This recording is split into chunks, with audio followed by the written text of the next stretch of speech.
말씀입니다. 잘 들으십시오. 오늘 우리에게 일용할 양식을 주시옵고. 아멘. 우리 교리문답 제 125문입니다. 제가 질문을 읽으면 여러분께서 답을 읽어주시길 바랍니다. 하이델베르크 교리문답 제 125문, 주기도문의 네 번째 간구는 무엇입니까? 오늘 우리에게 일용할 양식을 주시옵고입니다. 그 의미는 다음과 같습니다. 육신에 필요한 모든 것을 우리에게 공급해 주셔서 우리가 당신이 모든 선의 유일한 근원이심을 인정하게 하옵소서.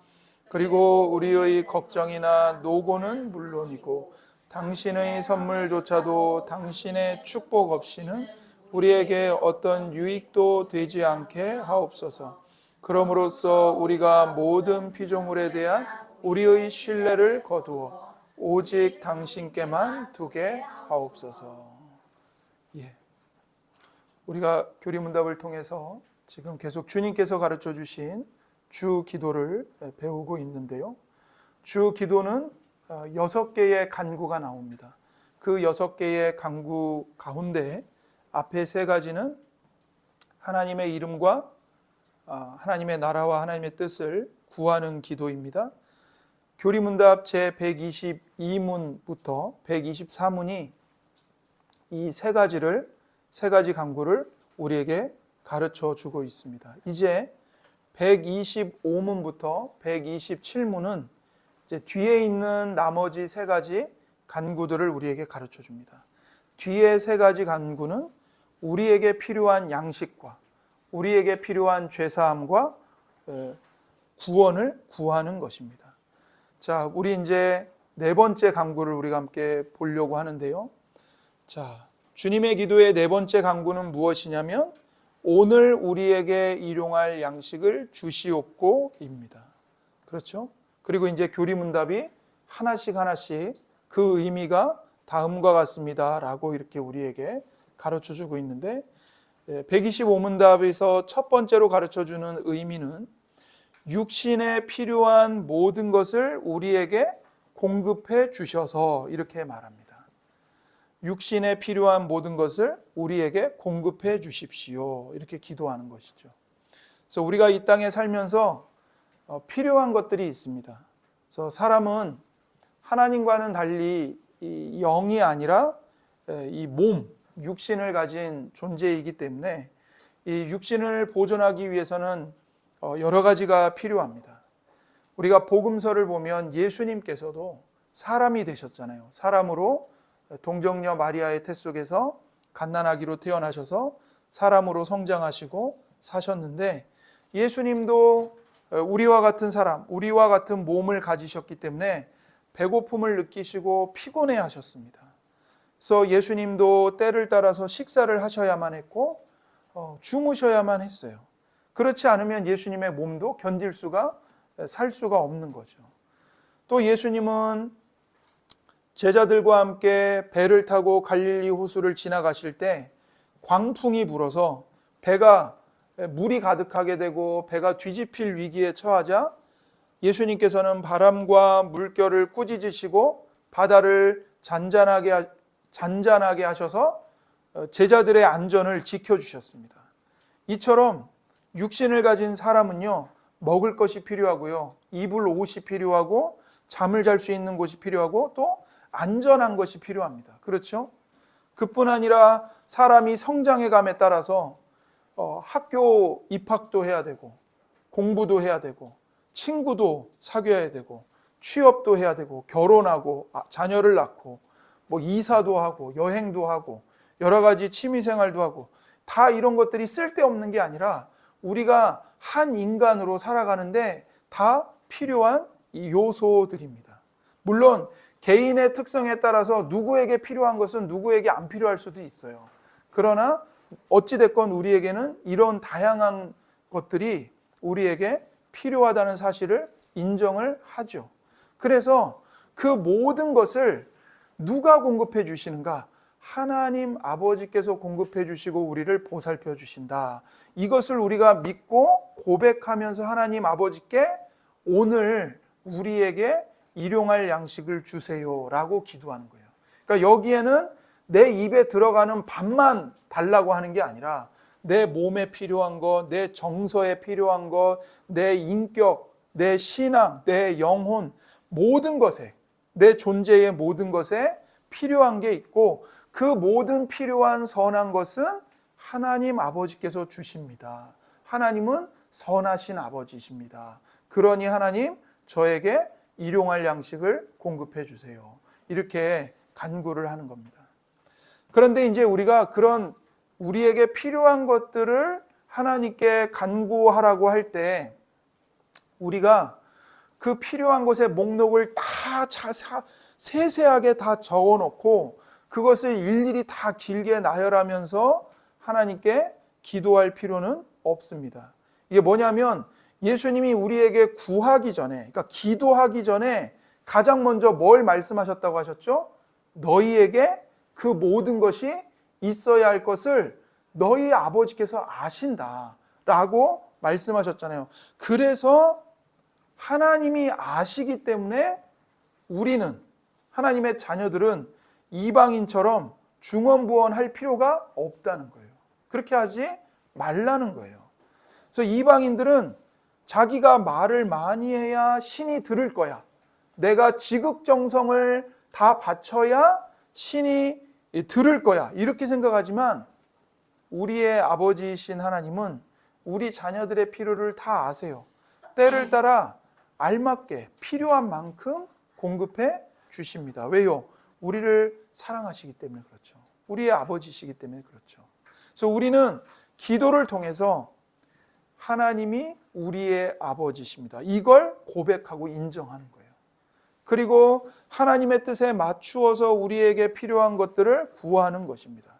이로써 우리는 우리에게 주어지는 모든 것이 하나님으로부터 주어지는 것임을 알고 고백하고 하나님께 감사하고 하나님을 찬양함으로써 하나님께 영광을 돌리는 거죠. 그러니까 하나님이 우리에게 필요한 것이 있어야 될 걸 다 아세요. 그리고 때를 따라 다 공급해 주세요. 근데 도대체 왜 굳이 기도하라고 하시는 거예요? 우리가 그렇게 기도를 함으로써 하나님의 주권과 하나님의 보호와 하나님의 사랑을 고백하는 거예요. 인정하는 거예요. 하나님이 우리의 아버지십니다. 고백하는 거예요. 그리고 또 하나, 우리가 그렇게 깨어서 기도할 때 하나님이 우리에게 좋은 선물을 주시잖아요. 기도하는 사람만 이게 하나님 아버지께서 주신 좋은 선물이라는 것을 알고 감사할 수 있어요. 기도하지 않으면 우리 마음의 감사가 차갑게 식어버립니다. 그러니까 기도를 안 하고 선물을 받잖아요. 그러면 하나님이 주셨다는 것을 망각하게 돼요. 어느샌가 내가 내 힘으로, 내가 내 실력으로, 내가 열심히 살았기 때문에 이것들을 내가 쟁취한 거야. 자기도 모르게 그렇게 교만한 생각을 품게 된다고. 기도를 안 하면. 그러니까 하나님이 좋은 분이시고 하나님이 너희를 돌보신다는 것을 잊지 말아라. 하나님께 감사하고 하나님께 영광을 돌려라. 그것을 위해서 우리에게 기도하라고 명령을 하시는 겁니다. 예수님은 우리에게 무엇을 먹을까 입을까 염려하지 말라고 명령하셨습니다. 이게 굉장히 중요해요. 염려하지 말라는 거예요. 하나님께서 우리에게 그 모든 것이 있어야 할 것을 아시고 제때에 공급해 주시기 때문입니다. 그래서 공중의 새와 들의 백합화도 하나님이 먹이시고 입히십니다. 그 속에서 새와 백합화가 부족함 없이 살아갑니다. 하물며 하나님의 형상을 입은 우리 사람은 하나님 앞에서 얼마나 더 소중하겠습니까? 그러므로 우리는 무엇을 먹을까, 무엇을 입을까 염려할 필요가 없다는 것입니다. 그래서 이방인들처럼 그런 것들을 구할 것이 아니라 하나님의 나라와 하나님의 의를 먼저 구하라고 말씀을 하시는 거죠. 그러면 그 모든 것을 우리에게 공급해 주시겠다, 더해 주시겠다라고 말씀을 하시는 겁니다. 여기 이제 예수님이 주님의 기도에서 기도를 가르치면서 일용할 양식을 구하라 이렇게 하셨는데 이것은 말 그대로 그날 하루의 양식입니다. 혹은 이제 그 성경을 이 단어를 번역할 때 여기 보면 내일의 양식이라고도 돼 있어요. 그러니까 어떤 성경은 오늘의 양식이라고 번역을 하기도 하고 어떤 성경은 내일의 양식이라고 번역을 하기도 해요. 그러면 오늘의 양식입니까? 내일의 양식입니까? 둘 다 맞아요. 우리가 살아가는데 오늘의 양식도 필요하고 내일의 양식도 필요한 거예요. 그러니까 이 기도를 의지해서 내일 일을 염려할 필요가 없어요. 하나님, 내일 양식도 주세요. 그러니까 우리가 가질 수밖에 없는 내일에 대한 근심을, 걱정을 이 기도를 통해 하나님께 맡기는 거예요. 오늘의 양식도 주시고 내일 살아갈 양식도 공급해 주세요. 이렇게 기도를 하는 거죠. 그래서 오늘 우리에게 일용할 양식을 주시옵고, 이 구절에는 이제 이런 의미가 담겨 있습니다. 125문답에 보면 하나님이 모든 선의 유일한 근원이심을 인정하게 하옵소서. 하나님께서 모든 선, 모든 복의 유일한 근원이시다. 그것을 인정하게 해 주십시오. 이렇게 기도하라는 거죠. 우리가 누군가에게 무엇을 달라고 구하는 것은 그가 우리에게 그것을 줄 수 있기 때문에 구하는 겁니다. 여러분의 자녀들이 여러분에게 뭐 좀 주세요 이렇게 구하는 것은 자녀들이 부모님이 이것을 줄 수 있다고 생각하기 때문에 구하는 거죠. 줄 수 없는 사람에게 달라고 요구하는 것은 무의미한 일입니다. 그렇죠? 따라서 우리가 하나님께 일용할 양식을 달라고 간구할 때 우리는 하나님만이 이 모든 선한 것을 주실 수 있는 유일한 근원이시다. 이것을 믿고 고백하는 겁니다. 그래서 사도행전 14장 17절에 이렇게 말씀합니다.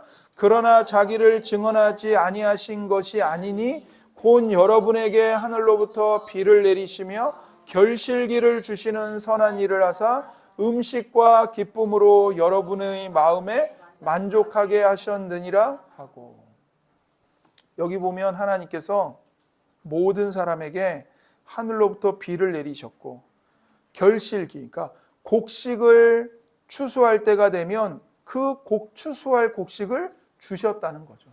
그 선한 일을 하셔서 음식과 기쁨으로 여러분의 마음을 만족하게 돌보셨다. 이렇게 성경이 말하는 겁니다. 그런데 문제는 많은 사람들이 이런 선한 일들이 하나님으로부터 말미암는다는 사실을 인정하지 않는다는 겁니다. 모른다는 거예요. 오히려 그냥 이것을 자연의 어떤 순리, 자연의 어떤 법칙, 그렇게 당연하게 여기면서 그냥 저절로 혹은 자기 힘으로 얻은 결과물이라고 생각하지, 궁극적으로 하나님이 그 모든 걸 다스리셔서 그 모든 좋은 것을 주신 분이라는 것을 알지 못하는 문제를 갖고 있는 겁니다. 굉장히 안타까운 거죠. 그리고 이것이 비극입니다. 심지어 사람들은 하나님이 만들어진 존재라고 생각을 해요. 과거에 사람들이 뭘 잘 몰랐을 때, 미신에 사로잡히고 계몽되지 않았을 때 두려우니까 신이라는 존재를 만들어 놓고 의지하고 기댔다는 거예요. 그러나 성경은 그렇게 말하지 않죠. 사람이 신을 만든 게 아니라 하나님이 사람을 창조하셨는데 그 사람이 타락하여 하나님을 알지 못하여 하나님이 아닌 다른 해괴망측한 신들을 만들어 놓고 섬긴 겁니다. 성경이 그걸 말하죠. 하나님은 스스로 존재하시는 분이에요. 하나님이 사시기 위해서 어떤 집이 하나님께 필요한 게 아니에요. 하나님이 사실 무슨 성전을 지어놓고 그것이 하나님의 처소라고 착각하거나 제사를 드리며 하나님이 무엇인가 부족해서 인간의 섬김을 받아야 한다고 생각하는 것은 잘못 생각하는 것이고 성경을 오해하고 있는 겁니다. 어떤 사람들은 자신이 하나님을 섬겨서 하나님의 필요를 채워주고 기분 좋게 만들 수 있다고 오해를 합니다. 하지만 하나님은 스스로 존재하시는 분이고 우주와 모든 것을 창조하신 무한하고 영원하시고 전능하신 하나님이세요. 하나님은 무엇이 부족해서 사람들의 섬김이나 찬양을 요구하시는 것이 아닙니다. 오히려 우리가 모든 사람에게 생명과 호흡과 만물을 친히 주시는 분이 하나님 한 분이심을 알고 하나님을 의지하고 신뢰하는 가운데 하나님에 대한 감사함으로 하나님을 섬기고 하나님을 찬양하라고 명령하시는 거죠. 하나님은 자신을 찬양하는 노래를 들으면 기분이 좋아지는 가벼운 정서나 심리를 가진 존재가 아니십니다. 하나님은 우리의 부족한 예배와 찬양과 감사가 누추하고 흠이 많음에도 불구하고 은혜로 받아주시는 것이지 그런 것이 필요한 게 아니에요. 어떤 사람들은 너희의 온전한 11조를 창고에 들여서 나의 집에 양식이 있게 하고, 그 말라기 3장에 있는 그 구절을 근거로 우리가 11조를 온전히 드리지 않으면 하나님의 집에 양식이 떨어진다, 이렇게 오해를 합니다. 그런데 하나님은 영이시기 때문에 무엇을 드셔야 할 필요가 없습니다. 또 천지만물의 창조주이신 하나님은 사람들의 11조가 있어야만 무언가를 하실 수 있는 게 아닙니다. 11조가 없으면 하나님이 아무것도 못하는가? 그렇지 않아요. 그렇다면 하나님이 왜 우리에게 11조를 드리라고 요구하십니까? 그 이유는 하나님의 백성인 우리가 하나님으로부터 받은 것 중에서 10의 1을 거룩하게 구별하여 하나님께 드림으로써 하나님, 이 모든 좋은 것은 다 하나님이 우리에게 선물로 주신 겁니다. 하나님 감사합니다. 이 10분의 1만이 아니라 이 10의 9도 다 하나님 겁니다. 근데 하나님이 우리 보고 쓰라고 주셨습니다. 그렇게 하나님만이 주권자이십니다. 하나님만이 우리의 아버지이십니다. 그 신앙 고백으로 드리는 거예요. 11조를. 그렇게 드릴 때 우리가 하나님의 은혜를 은혜로 깨달을 수 있기 때문입니다. 그럴 때 하나님은 거기에다가 약속까지 더해 주시는 거예요. 뭐냐면 너희가 11조를 온전히 드리면 하나님이 기뻐하셔서 하늘 문을 열고 복을 쌓을 곳이 없도록 부어주시겠다, 이 약속까지 하시는 거죠. 우리는 오늘 우리에게 일용할 양식을 주옵소서 이렇게 기도할 때마다 야고보서 말씀을 기억해야 됩니다. 야고보서 1장 17절에 온갖 좋은 은사와 온전한 선물이 다 위로부터 빛들의 아버지께로부터 내려오나니 그는 변함도 없으시고 회전하는 그림자도 없으시니라. 우린 이걸 명심하면서 기도를 해야 돼요. 하나님은 변함도 없으시고 빛들의 아버지시고 회전하는 그림자도 없으시고, 이게 뭐예요? 하나님은 변하시는 분이 아니라는 거예요. 한순간의 감정으로 언제 돌변할지 모르는 불안한 정서로 우리를 대하시는 분이 아니라고요. 한결같이 우리를 사랑하세요. 우리가 신실할 때도, 우리가 신실하지 못할 때도, 심지어 우리가 하나님을 속이려고 하고 거짓으로 하나님을 대하려고 할 때조차도 하나님은 변함없는 사랑으로 회전하는 그림자가 없이 빛들의 아버지로서 온갖 좋은 은사와 온전한 선물을 우리에게 베풀어 주시는 분이에요. 그러니 우리는 하나님께 일용할 양식을 주옵소서라고 기도하면서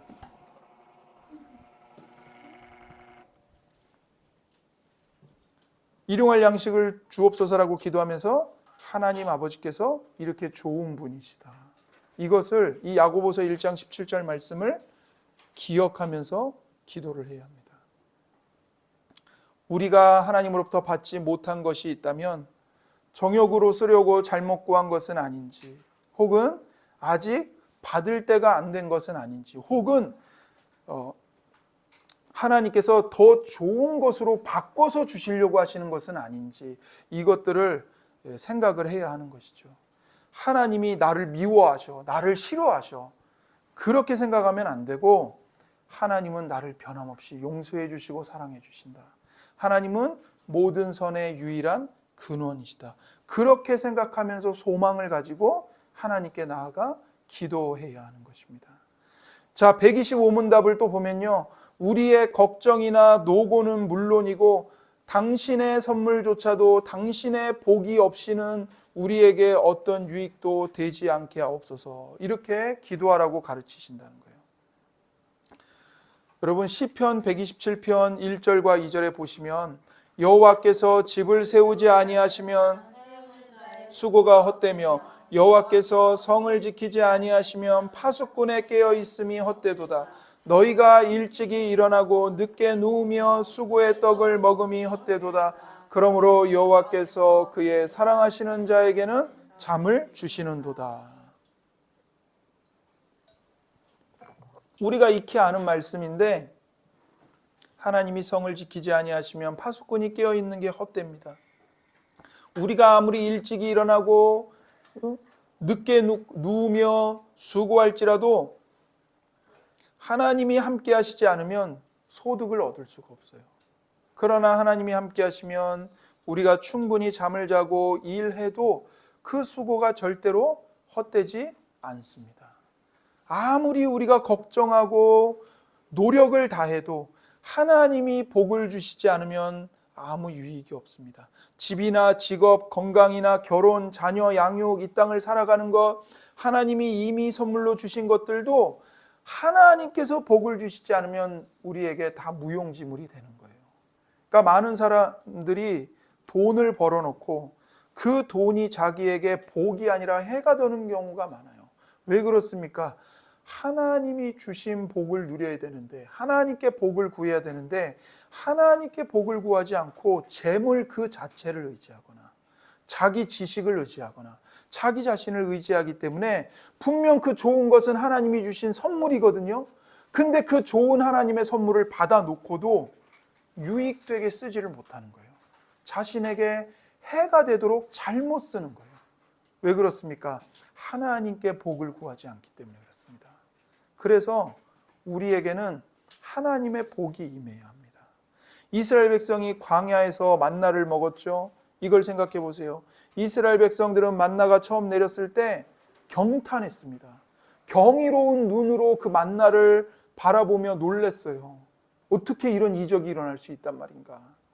하지만 만나가 몇 달 내리고 몇 년 반복해서 내리니까 무슨 일이 일어났어요? 그들의 마음에서 불평이 터져 나오는 거예요.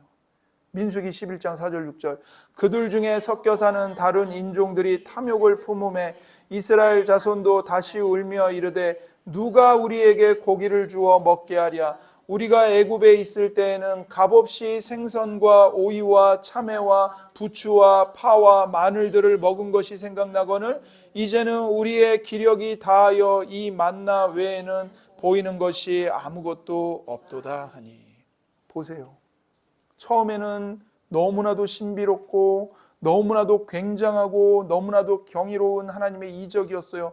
그런데 이게 계속 반복되니까 식상해져요. 그리고는 그들의 기억이 왜곡되는 거예요. 그들이 애굽에 있을 때 노예로 살았잖아요. 맛있는 걸 먹으면 뭘 얼마나 먹었겠어요. 근데 그때 우리가 이러한 맛있는 것들을 먹었는데 여기는 그게 아무것도 없다. 그러면서 하나님께 불평불만을 늘어놓는 거예요. 여기에 그들의 푸념에 하나님이 분명 이적을 행하셔서 만나를 매일 내려주셨는데 이들의 푸념에 하나님에 대한 경외감, 감사, 찬양이 어디 있습니까? 어디 있어요? 더군다나 광야에서 태어난 자녀들이 있을 거 아니에요. 그 자녀들은 태어날 때부터 매일 만나를 보지 않았습니까? 그러니까 이것을 이적이라고 생각하는 것 자체가 쉽지 않겠죠. 왜냐하면 어렸을 때 자기가 태어날 때부터 내렸으니까 그냥 당연한 거예요. 그냥 만나는 밤에 이슬이 내릴 때 함께 내렸는데 아마 만나도 그냥 이슬처럼 자연현상 중에 하나다 이렇게 생각했을지도 몰라요. 이를 역으로 생각하면 우리가 당연해 보이는 자연현상도 당연한 게 아니고요. 놀라운 이적인 겁니다. 만나만 기적인 게 아니라 매일 아침 새벽에 내리는 이슬도 실은 이적인 거예요. 하나님이 행하시는 거예요. 하나님이 크신 능력으로 거저주시는 큰 선물인 겁니다. 여기서 잠깐 우리 어린 자녀들에게 이야기하고 싶은 게, 여러분은 예수님을 믿는 부모님을 만났기 때문에 여러분은 엄마 뱃속에 있을 때부터 교회를 나왔어요. 그렇죠? 그러니까 여러분에게는 주일에 교회 오는 거, 하나님 말씀 듣는 거, 찬양하는 거, 성도님들 만나는 거, 이게 당연하게 여겨질 수 있어요. 그냥 당연하게. 근데 그게 아니에요, 여러분. 하나님이 여러분을 하나님을 안 믿는 부모님에게서 태어나게 하시지 않고 하나님을 믿는 아빠, 엄마에게서 여러분을 태어나게 하시고, 그 아빠, 엄마와 함께 여러분이 스스로 걷기도 전에 아빠, 엄마가 여러분을 안고 예배당에 와서 하나님의 말씀을 듣고 하나님을 예배하게 하고 하나님을 찬양하게 하는, 이건 엄청난 기적이고 복이에요, 여러분. 여러분, 이거를 그냥 당연하게 여기면 안 돼요. 당연하게 여기는 걸 넘어서서 예배는 지겨워, 하루 종일 교회에 있어야 돼, 또 들어야 돼, 또 예배 드려야 돼, 그거는 하나님의 은혜를 욕되게 하는 거예요. 하나님이 지금 여러분에게 얼마나 굉장한 은혜와 이적을 여러분에게 베풀고 계시는지 몰라요. 여러분이 교회 와서 예배 드리는 거 당연하게 생각하면 안 돼요. 혹은 지겹다고 생각하면 안 돼요. 하나님의 은혜예요.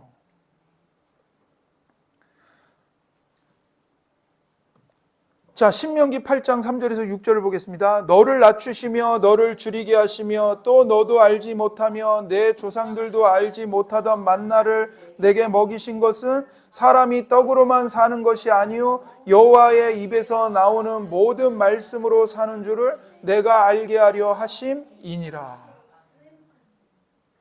하나님께서 이스라엘 백성들을 광야에서 낮추시고 때로는 굶주리기도 하시고, 그러나 또 하나님이 은혜를 베푸셔서 매일매일 매 끼니 때마다 만나로 먹이셨어요. 그래서 이게 같은 목적으로 주어지는 거예요. 그 고난을 겪는 거, 굶주림을 겪는 거, 만나를 먹는 거 다 목적은 같아요. 그 목적이 뭐예요? 사람은 떡으로만 사는 것이 아니라 하나님의 입에서 나오는 모든 말씀으로 사는 것이다. 이걸 가르쳐 주시려고 하나님이 낮추시기도 하고 굶주리시기도 하고 만나를 먹이시기도 하는 거예요. 여러분, 하나님의 능력이 아니면 우리 힘으로 이룰 수 있는 게 아무것도 없습니다. 우리가 삼시세끼 밥 먹는 거 당연하게 생각하지만 하나님의 능력으로 먹고 있는 거예요, 우리가. 신명기 8장에서 하나님은 더 나아가 이렇게 말씀하세요. 내가 먹어서 배부르고 아름다운 집을 짓고 거주하게 되며 또 내 소와 양이 번성하며 내 은금이 증식되며 내 소유가 다 풍부하게 될 때에 내 마음이 교만하여 내 하나님 여호와를 잊어버릴까 염려하노라. 너의 소유가 너무나도 풍부해서 네가 너무나도 부자가 돼가지고 네 마음이 교만해져서 너의 하나님 여호와를 잊어버릴까 염려하노라. 하나님이 이걸 말씀하신다고요. 하나님께서 우리에게 인생의 다양한 쓰라림을 겪게 하십니다. 그리고 또 때를 따라 생각지도 못한 선물들을 받아 누리게 하십니다.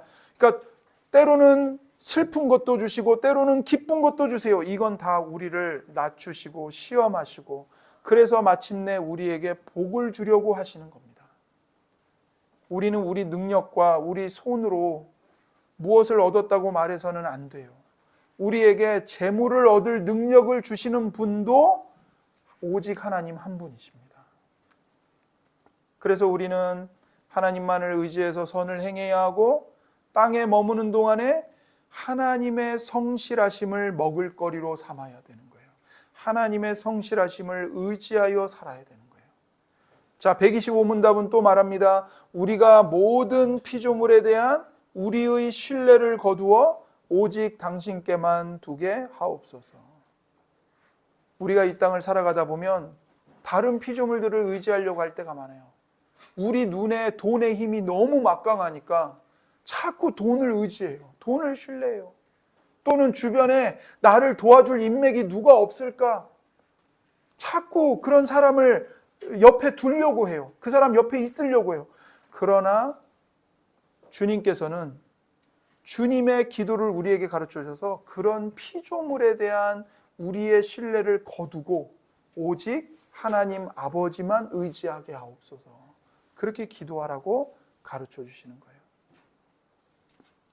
여러분, 하나님의 능력이 아니면 우리 힘으로 이룰 수 있는 게 아무것도 없습니다. 그러므로 모든 피조물에 대한 우리의 신뢰를 거두어야 합니다.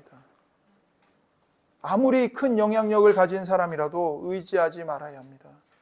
언제 그들의 호흡이 끊어져서 흙으로 돌아갈지, 언제 그들이 가진 힘이 사라질지 모르기 때문입니다. 사람을 믿고 육신을 자신의 힘으로 삼고 마음이 하나님에게서 떠난 사람은 저주를 받습니다. 자신이 의지하는 자가 잘 나갈 때는 만사형통하는 것 같죠. 그러나 그 사람이 힘을 잃으면 그 사람과 함께 추락할 수밖에 없어요. 그래서 우리는 오직 하나님께만 우리의 신뢰를 두어야 합니다. 하나님만을 의지하는 그 사람이 바로 복을 받습니다. 그래서 경건을 이익의 재료로 생각하지 않고 오직 하나님만 신뢰하는 사람, 즉 하박국 선지자가 말한 대로 비록 무화과나무가 무성하지 못하고 포도나무에 열매가 없고 감람나무에 소출이 없고 밭에 먹을 것이 없고 우리의 양떼가 없고 외양간에 소떼가 없을지라도 여호와로 말미암아 즐거워하며 구원의 하나님으로 말미암아 기뻐하는 그 사람이 진짜 복된 사람입니다. 또한 돈을 사랑하지 않고 있는 바를 충분하게 여기며 하나님으로 말미암아 기뻐하고 감사하는 그 사람이 바로 영원한 기쁨을 누리는 사람입니다. 우리는 자족하기 위해서 오늘 우리에게 일용할 양식을 주시옵고라고 기도합니다. 자족하는 사람에게는 경건이 큰 이익이 됩니다. 우리는 세상에 아무것도 가져온 게 없잖아요. 또 세상을 떠날 때 아무것도 가지고 가지 못하지 않습니까? 그걸 알아야 돼요. 그러니까 먹을 것과 입을 것이 있으면 그것으로 충분하다. 이것도 하나님이 주신 은혜다. 그렇게 여기는 그 사람이 경건을 이루어가는 사람인 겁니다. 그래서 하나님의 능력을 빌려서 이 땅에서 부와 명예와 권력을 누리기 위해 기도하는 것이 아닌 거죠.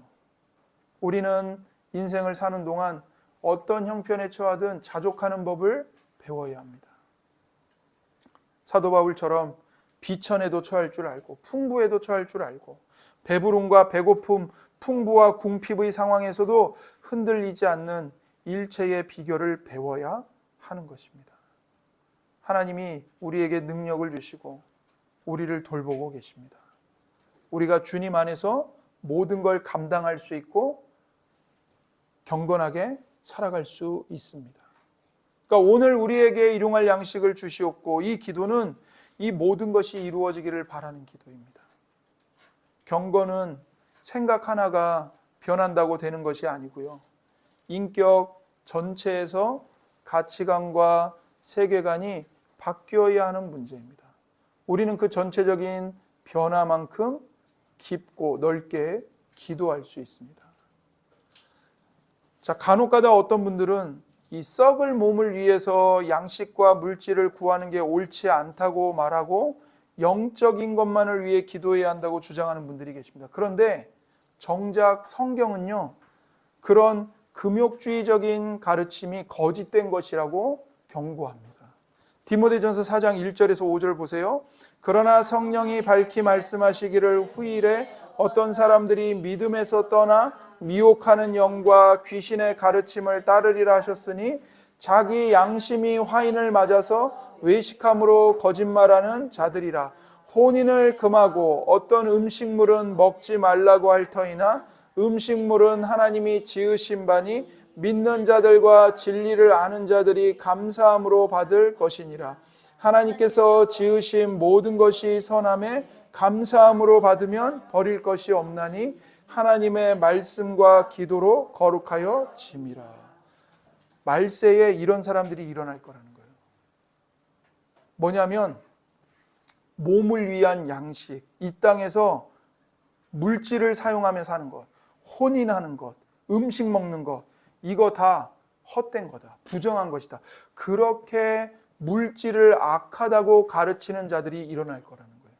그런데 실제로 초기 교회 당시에 이런 이단들이 일어났어요. 교회 안에 들어와서 교회를 이런 이단적인 가르침으로 교회를 회방한 자들이 있었습니다. 대표적인 자들이 영지주의자들이에요. 영지주의자들.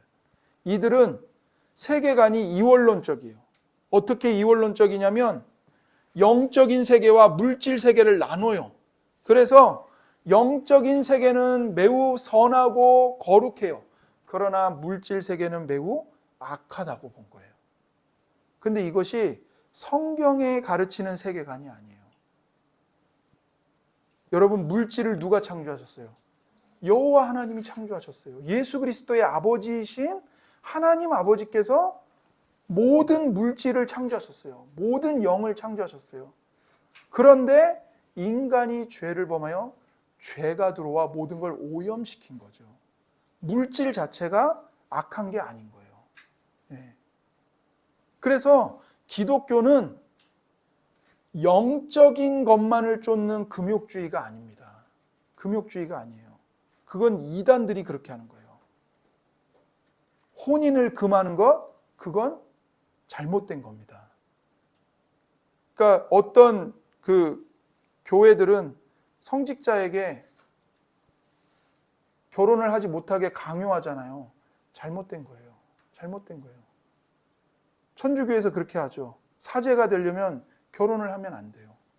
근데 그거는 지금 성경을 명백하게 반대하고 있는 거예요. 혼인을 금하지 말라고 했거든요. 근데 여기서 이제 또 극단적으로 가는 게 뭐냐면 영혼만 중요한 게 아니고 몸도 중요하니까 몸으로 무엇을 해도 다 된다. 그렇게 해서 욕망을 채우는 이 또 유욕주의로 나아가는 자들도 있었습니다. 그러니까 방탕이 오히려 영혼을 자유롭게 한다는 거예요. 이처럼 사람들은 금욕주의나 쾌락주의, 극단에 빠지기가 쉽습니다. 참된 신자는 이원론적인 세계관이 아니라 성경 말씀을 붙잡습니다. 성경 디모데전서 4장 4절에 뭐라고 말해요? 하나님께서 지으신 모든 것이 선함에 감사함으로 받으면 버릴 것이 없느니라. 이게 하나님 말씀이에요. 그래서 성도들은 금욕주의, 향락주의가 아니라 물질을 부정하지 않습니다. 하나님이 지으신 모든 것을 감사함으로 받아 누리고 하나님께 기도하고 하나님의 말씀을 따라 거룩하게 사용하는 것입니다. 육신에 필요한 바를 하나님께 꼭 구해야 돼요. 물론 우리는 육신에 필요한 바를 우선시하진 않습니다. 먼저 하나님의 나라와 하나님의 의를 구하죠. 그러나 우리 육신에 필요한 모든 것도 하나님이 선물로 주시는 거기 때문에 감사함으로 누리는 것입니다. 그래서 가난하든 부하든 없으면 없는 대로 있으면 있는 대로 어떤 상황에서든 하나님의 영광을 위해 살아가고 하나님의 영광으로 말미암아 기뻐하고 감사하는 것입니다. 자, 한편으로는 성도가 내일 일을 염려하지 않는다고 해서 저축할 필요가 없다는 뜻은 아닙니다. 그런데 이렇게 좀 극단적으로 생각하시는 분들이 계세요. 간혹 가다가 보험도 들 필요 없고 적금도 들 필요 없다. 근데 그게 아니에요. 여러분, 복음서에 보면 예수님이 보리떡 5개, 물고기 2마리로 5,000명이 넘는 사람들을 먹이셨죠. 남자만 5,000명이었잖아요. 거기 여자 아이들 합하면 대략 2만 명이 넘는 숫자였을 거라고요. 그걸 먹이셨는데 그들을 먹이신 후에 12광주리를 그 음식이 남았잖아요. 그때 예수님이 뭐라고 그러셨냐면 그 남은 조각을 다 거두고 버리는 것이 없게 하라고 말씀하셨어요. 음식을 버리지 말라는 거예요. 모으라는 거예요. 그러니까 예수님은 얼마든지 다시 이적을 행하실 수도 있으시지만 예수님이 이미 베푸신 이적을 사람들이 가볍게 생각하는 것을 원하지 않으셨던 겁니다. 그래서 예수님은 한 조각의 음식이라도 낭비되어서는 안 된다. 함부로 버려서는 안 된다. 다 남은 조각을 거두어 모아라. 그렇게 명령을 하신 거예요. 그때 그 12바구니의 음식을 모아서 상당한 양이었을 텐데 그걸 다 어디에 썼을까요? 결국에는 가난한 자들을 위해서 사용하거나 다음 끼니에 먹었겠죠. 그걸 모아서 그냥 놔두진 않았을 거 아니에요. 그러니까 우리도 하나님이 우리에게 풍성함을 허락하실 때가 있어요. 그때 하나님께 드릴 것은 하나님께 드리고 거기서 그거를 다 그냥 낭비할 게 아니라 사치를 할 게 아니라 하나님의 은혜를 귀하게 알아서 검소하게 저축할 건 저축하고 사용할 건 사용하고 그렇게 해야 되는 거예요. 지혜롭게. 그리고 남는 것을 모아서 가난한 자를 돕거나 앞날을 위해서 저축을 해야 되는 것입니다. 그러니까 우리의 저축은 미래에 대한 염려 때문에, 미래가 불안하기 때문에 저축을 하는 게 아니라 이것도 하나님이 우리에게 주신 은혜다. 그걸 알고 감사와 찬송으로 가난한 자를 돕기 위해 모으는 거죠. 또 우리가 필요한 일이 있으면 그것에 사용하기 위해 모으는 것입니다. 여러분, 구약 성경에 보면 이스라엘 사람들은요 3년마다 소득의 10분의 1을 성읍에 저축했어요. 왜냐하면 하나님이 그걸 명령하셨거든요.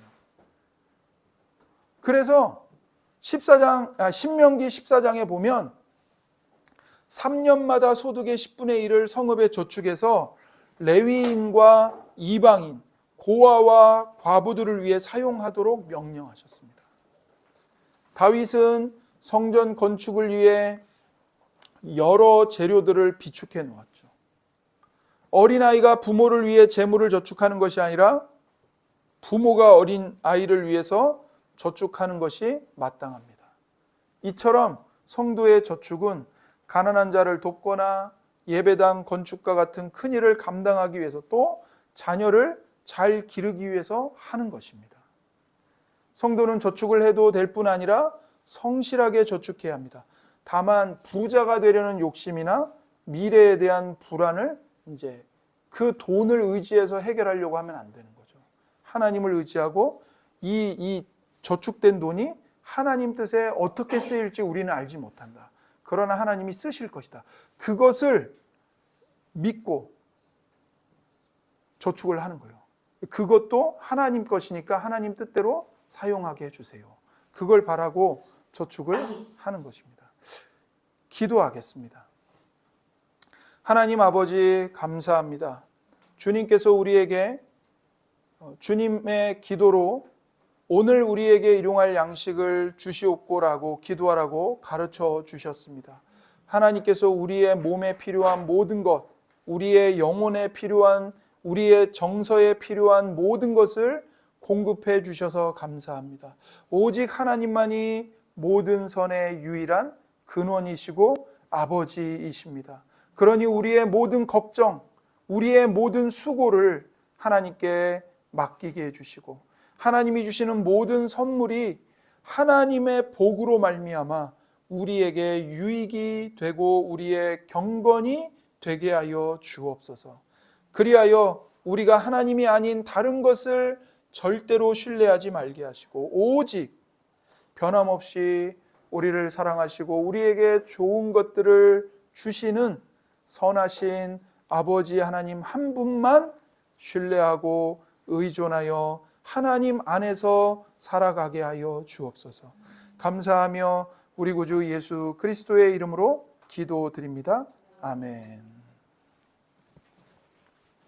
네, 우리 함께 찬양하겠습니다. 찬송가 382장입니다.